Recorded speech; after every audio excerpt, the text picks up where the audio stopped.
Constipation एक common health problem है जो बहुत से लोगों को प्रभावित करती है। ये तब होता है जब हमारे डाइजेस्टिव सिस्टम में मल का सामान्य रूप से बाहर निकलना मुश्किल हो जाता है। कॉन्स्टिपेशन की समस्या कभी कभी अस्थायी होती है, लेकिन अगर ये लगातार बनी रहती है तो ये बड़ी परेशानी का कारण बन सकती है। कॉन्स्टिपेशन के सही ट्रीटमेंट के लिए हमें इसके सिम्टम्स के बारे में पता होना चाहिए ताकि उन्हें आइडेंटिफाई करके हम टाइम पर इलाज कर सकें। आज की वीडियो में हम कॉन्स्टिपेशन के 7 सिस्टम के बारे में जानेंगे, तो चलिए शुरू करते हैं। Number 1, difficulty in passing stool. Constipation का सबसे आम लक्षण है मल त्याग करने में कठिनाई होना। जब व्यक्ति को बार बार मल त्याग करने में समस्या होती है या उसे अधिक जोर लगाना पड़ता है तो ये कॉन्स्टिपेशन का संकेत हो सकता है। सामान्य स्थिति में मल आसानी से निकल जाना चाहिए, लेकिन कॉन्स्टिपेशन के कारण ये कठिन और दर्दनाक हो सकता है। अगर आप भी इस तरह की प्रॉब्लम से जूझ रहे हैं तो समझ जाइए कि आपको कॉन्स्टिपेशन हो गया है। अगर ये प्रॉब्लम बढ़ती जा रही है तो आपको समय रहते डॉक्टर से कंसल्ट करने की जरूरत है। Number 2, hard and dry stool. Constipation के दौरान मल सख्त और सूखा हो सकता है। इसका कारण यह है कि बड़ी आंत में मल अधिक समय तक रुकने के कारण पानी का अधिक अवशोषण हो जाता है, जिसमें मल सूखा और सख्त हो जाता है। इस स्थिति में मल त्याग करना और अधिक दर्दनाक हो सकता है। Number 3, decrease frequency of bowel movements. Constipation का एक और महत्वपूर्ण लक्षण है कि मल त्याग की फ्रीक्वेंसी कम हो जाती है। सामान्यतः एक स्वस्थ व्यक्ति को सप्ताह में 3 से 4 बार मल त्याग करना चाहिए। अगर किसी व्यक्ति को 2 से 3 दिन तक मल त्याग करने में कठिनाई हो रही है तो इसे कॉन्स्टिपेशन की स्थिति माना जा सकता है। Number 4, feeling of incomplete evacuation. Constipation के दौरान अक्सर ऐसा महसूस होता है कि मल त्याग पूरी तरह से नहीं हुआ है।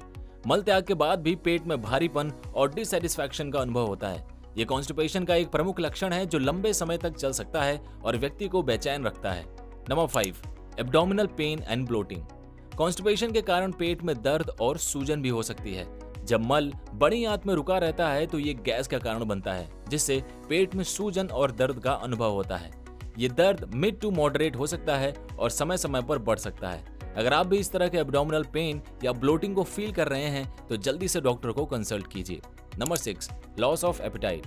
कॉन्स्टिपेशन के कारण भूख कम लगने लगती है। पेट में फुलनेस और इनकन्वीनियंस के कारण व्यक्ति को भूख कम लगती है। इससे व्यक्ति की डाइट भी अफेक्टेड होती है और शरीर में ऊर्जा की कमी हो सकती है, जिससे डेली एक्टिविटीज पर असर पड़ता है। Number 7, blood in stool. कुछ मामलों में मल त्याग के समय खून आ सकता है। सख्त और सूखे मल को बाहर निकालने के प्रयास में मलाशय की गुदा की मसल्स में तनाव बढ़ सकता है, जिससे सूजन और घाव हो सकते हैं। इससे खून आ सकता है, जो कॉन्स्टिपेशन के गंभीर लक्षणों में से एक है और इसे नजरअंदाज नहीं करना चाहिए। कॉन्स्टिपेशन के कारण। कॉन्स्टिपेशन के कई कारण हो सकते हैं, जैसे इर्रेगुलर लाइफस्टाइल, सही समय पर भोजन न करना, फिजिकल एक्टिविटीज की कमी और एक्सेसिव स्ट्रेस। बॉडी को हेल्दी रखने के लिए दिन में कम से कम एक फिजिकल एक्टिविटी जरूरी है, इसलिए आप रनिंग, रोप स्किपिंग या फिर कोई दूसरा एक्सरसाइज कर सकते हैं। इसके अलावा अगर आप किसी प्रॉब्लम को लेकर ज्यादा सोचते हैं तो ये स्ट्रेस का कारण हो सकता है।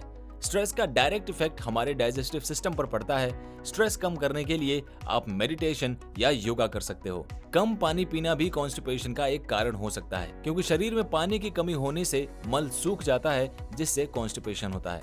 Unbalanced diet. कुछ लोग खाने को केवल पेट भरने का सोर्स मानते हैं।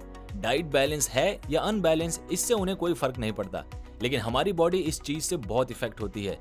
अगर हमारी डाइट बैलेंस नहीं है तो हमें कई हेल्थ इश्यूज हो सकते हैं। हमारी डाइट में प्रोटीन, फाइबर और कार्ब्स की बैलेंस क्वांटिटी होनी चाहिए। यहाँ तक कि अगर आप फाइबर की कम मात्रा वाला भोजन करते हैं तो आपको कॉन्स्टिपेशन हो सकता है। चाय, कॉफी या अल्कोहल का ओवर कंजम्पशन कॉन्स्टिपेशन का कारण हो सकता है।